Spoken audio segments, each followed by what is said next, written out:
And over the past 60 years, since 1964, when China and France established this formal diplomatic ties, the relationship has been, at least from the Chinese side, at the forefront of China's relationship with Western countries.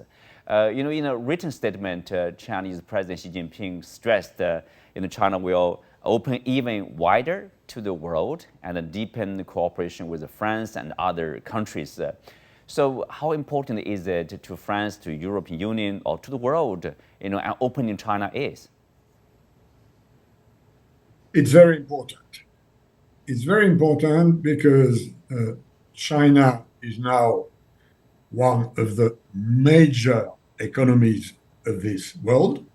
If China goes well, the world goes well, and if China has problems, the world has problems. So, in a way, we are all highly dependent on the health of the Chinese economy.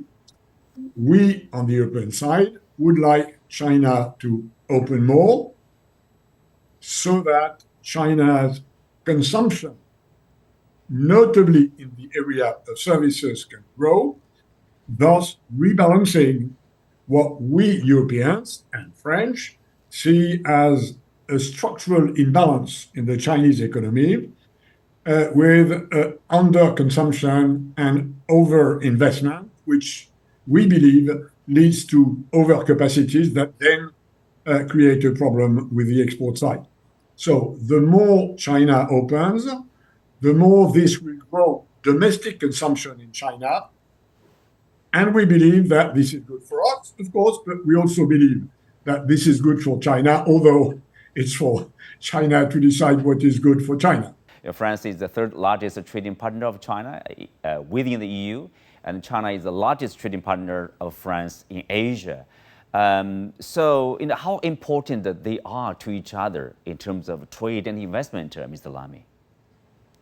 They are, as I said already, they are very important.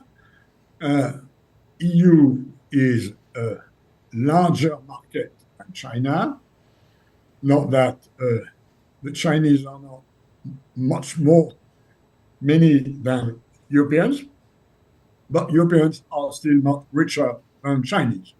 So if you compare the size of the economies, which is a multiplication between the population and the wealth of the population, we, together with the US, remain the three big elephants in the world economy. So what happens to China, what happens to the US, what happens to the EU, inevitably, and that's in my view a good thing, because I believe globalization is more positive than negative, and I know not everybody agrees with this, but what happens within this triangle as far as geoeconomics is concerned is very important. Now, we know that US is trying to decouple from China for a variety of reasons. We Europeans recognize that there may be some de-risking to do, but we do not believe in decoupling. And this is where there is a difference between EU and the US. We recognize, and I know full well because I speak very often with my Chinese friends, that many of them see the EU as an American poodle. I know that this is the perception in some of the Chinese quarters. It is not the case. We have many things in common in political terms, in value terms with the US. We are not as obsessed with China becoming a major world power as the US are.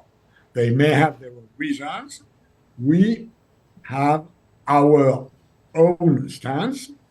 We believe there is a corridor of cooperation between EU and China, which must be exploited more. And this is obviously true for France, especially in areas which are environment related. Climate warming is an issue where both EU and China see a more necessary action than, for instance, in the case of the US, especially if Mr. Trump was to be re-elected.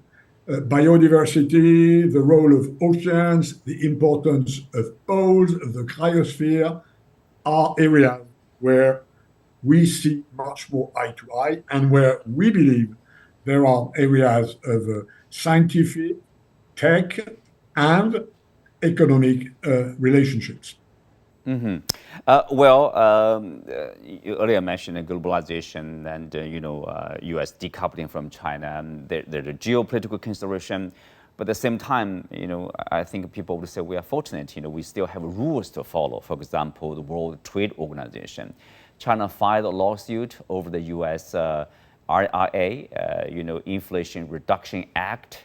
As far as I know, the European Union also has its own concern about this act in Washington because it's basically a practice of industrial policy or protectionism, whatever you can say. So two questions. On one hand, how concerned is EU with the IRA in the U.S., and then how will the WTO resolve the disputes, say, between China and the U.S. now? Now, I will give you my own personal view. The IRA, which is this huge US subsidy program to hasten the green transition in the US, which was decided by the administration of Mr. Biden, in some respects goes against the rules of the World Trade Organization. And the very specific point where it goes against the rules of the World Trade Organization is where some subsidies are conditioned on local content production. So an electric car produced in the US will be subsidized. An electric car produced elsewhere will not or will be less subsidized. This goes against the rules of the World Trade Organization. China started a litigation against the US. EU did not. I have said from the beginning that I personally regret that the EU did not start a litigation against the US. China, in my view, is right in believing that part of the IRA program is WTO non-compliant, hence is right, like it's right in the WTO to take the US to the litigation part of the WTO on this issue. Mm-hmm. Well, Mr. Lamy, do you think this idea of a strategic autonomy for Europe is a consensus of every country of the, let's say, elites in different countries in the European Union now? I would say that the French have always been ahead of the herd as far as strategic autonomy, independence, sovereignty is concerned.